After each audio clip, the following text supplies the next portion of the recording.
I left the best for last. National pride. Now, why is somebody about agriculture talking about national pride and music and taste and culture? First of all, these are sources of national identity, you know that. But to me, they are very important to the pursuit of productivity. John, they lead to productivity. Nestle has just opened a new plant in Abeokuta. Whatever they produce must meet Nigerian tastes. It must be produced in a way that Nigerians consume their foods. These are very important things.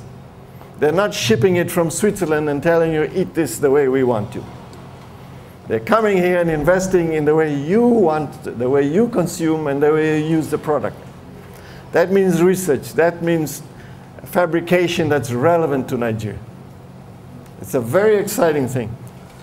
Today, if I visit countries around Africa,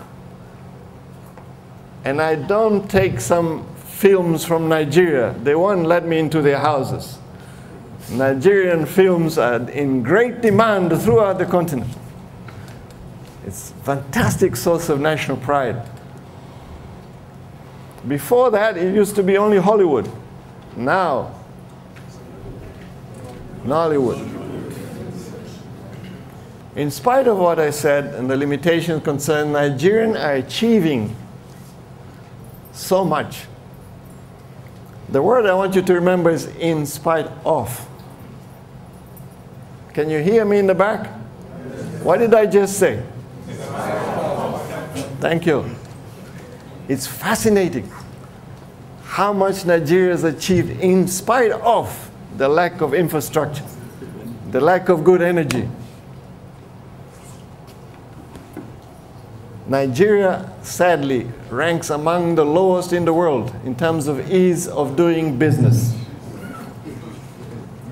The World Bank puts out these indicators, and we are way down in the bottom. It's a very sad statement for a country that has so much. We need to do something about this, and I hope NISER and your analytical teams and all the policy institutes around Nigeria can help improve this situation. I'm talking about pieces, but I want you to keep in mind that they're really interlinked. There's no one piece that I'm talking about that's just floating around by itself. So when we are looking at the economic growth, which is the ultimate goal, through agriculture, we have to move to productivity, which leads us to employment, which leads to agriculture, and all of this feeds into economic growth. So I just put this here to remind you, don't look at the pieces individually. If I mention something, see how it connects. Agriculture is the most powerful tool the country has. It's not the army, it's not oil, it's not telecommunications, it's agriculture. But not the agriculture of your parents and grandparents. We are not going to get any young man or woman in Nigeria to go back to the hole for 10 hours in the sun and the rain and the mud. It's the new agriculture we're talking about. So maybe the problem is the word. The word agriculture conjures up very bad images of the past, tough life. Maybe we need to change the word. I don't know what we would call it, but you as the elders, you as the leaders, you as the educators need to remind the young people that it's not the agriculture that they saw their parents struggling with for years and years and years. We are farming with satellites and computers and all kinds of stuff. Our labs are full of young Nigerians doing very sophisticated work. All that is agriculture. That very sophisticated plant that just built in Abeokuta, Mr. Chairman, super sophisticated, it's all agriculture. And it needs engineers, mechanics, designers, architects, security, financiers, insurers, advertisers, transporters. At the end of this session, I'm going to challenge each one of you to tell me who doesn't see themselves in agriculture. And I'm going to give you a grade.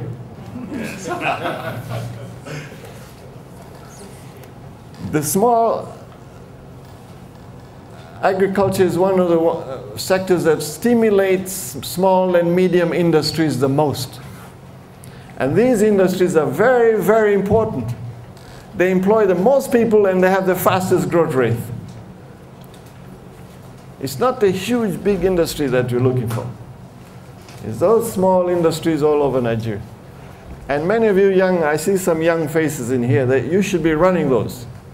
So the problem I have is that the sector, while it is the most important, it is running below its potential. Agriculture in Nigeria is running below its potential. But we have all the arable land Nigeria needs. The Asians are very jealous of Nigeria. Their population is growing and they need food like anybody else, but they have no land to grow. We have ecologies that are super. Nigeria, from the north to south, from the east to west, from Kano to Calabar, from Oyo to Adamawa, you can grow anything you want.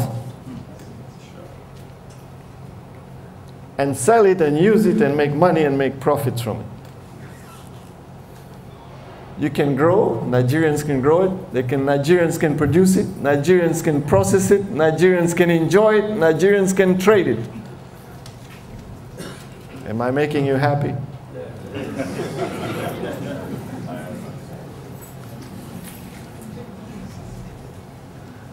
One thing we know very well are the constraints I mentioned: energy, transport, infrastructure. I mentioned about the very bad business environment. This is a World Bank study they do worldwide every year. What is less known is the limited application of technologies in Nigeria.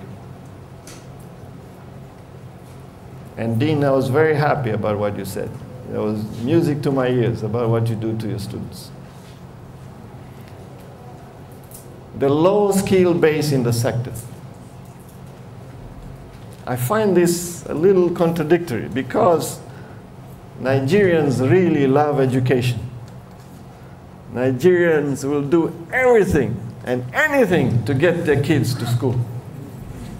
In the States, we have to bribe the kids to go to school. And they still don't go to school. Or they go there and do nothing. I have never seen a population that's so focused on giving their children an education. It's wonderful. We should use that. One thing that's happening in Nigerian rural areas is aging. If you visit some of the local rural farms, the population is getting old. The young ones are not staying there. They're going to the cities. So we are creating a risk problem. I'm very glad the armed forces are here because they are very good at analyzing risks. They could help us. When your population that's producing food is getting so old, but your demand for food is growing so fast, we have a problem.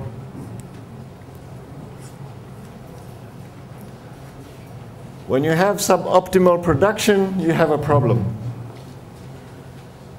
We have inadequate knowledge of management practices. I put this one because we can improve productivity, John, just by improving economic efficiency, just by adopting better management practices. Without new technologies, we can already improve productivity substantially.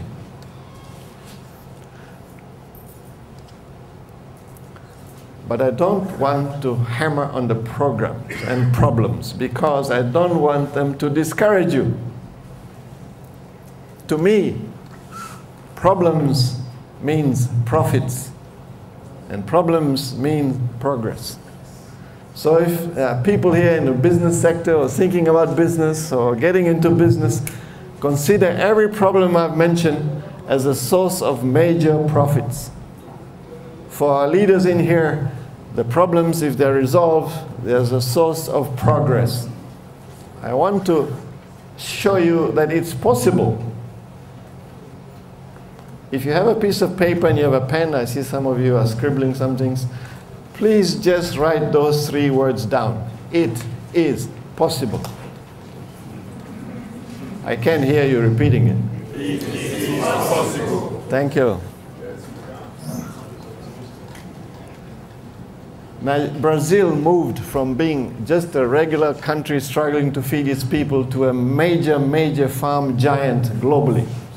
In just 1 generation, Mr. Chairman, just 1 generation. In an even shorter time, Vietnam moved from a big rice importer to the 2nd largest rice exporter. It can be done. But we don't need to go to Brazil and Vietnam to look for examples. Today, Nigeria is a cassava king. It toppled Thailand. Thailand ruled the world with cassava for generations. And they had an unfair advantage. All the infrastructure was built by American governments because of the Vietnam War. So they had a benefit others don't have. Still, Nigerian beat them. Nigerian became the Muhammad Ali of cassava.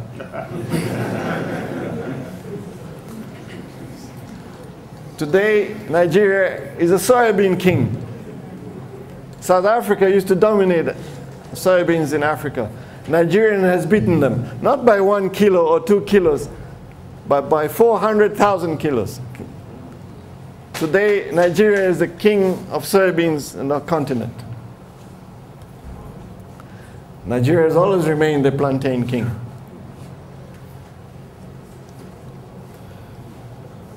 While I was here, Nigeria was participated in a government initiative, and the farmers responded to a call from government, and in a matter of just 4 years, they boosted production 10 million tons. This says Nigerian farmers are very capable and very responsive. We just need to help them so that when they produce it, it is used better, and the prices don't collapse, and the markets benefit. What else can Nigeria do? Of course, there are preconditions. Peace. No peace, no progress. And I'm very happy also to see the armed forces here. They help us keep the peace so that the rest of you can do your job. Infrastructure. We can't compete with the Thailands and the Brazilians if we don't have good energy. I don't need to say that. Right now, I think we're running on a generator. Better transport, especially this one, this two, rail and road. Water, the south and the riverways, but the rail thing would really be a big boost. Communications, bandwidth.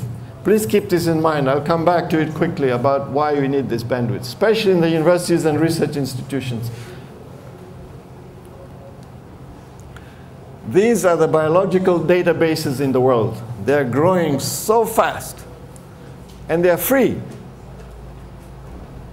NISER can access them. University of Ibadan can access them. IFE can access them. Amadou Bello. All the universities, University of Abuja can use them. But they can't use them if there's no bandwidth, Mr. Director General. We need to work with the government and the private sector to get these bandwidths inland. The submarine cables are already in Lagos. Actually, they've been there for some time. But the people need to get access to them. I understand they've reached Ibadan, but we're still having a hard time getting them to work very well.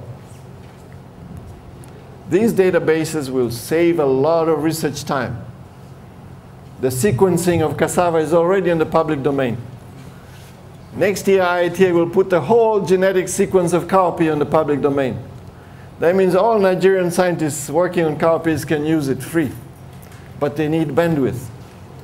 The young scientists of Nigeria are very capable of doing this if they have the tools.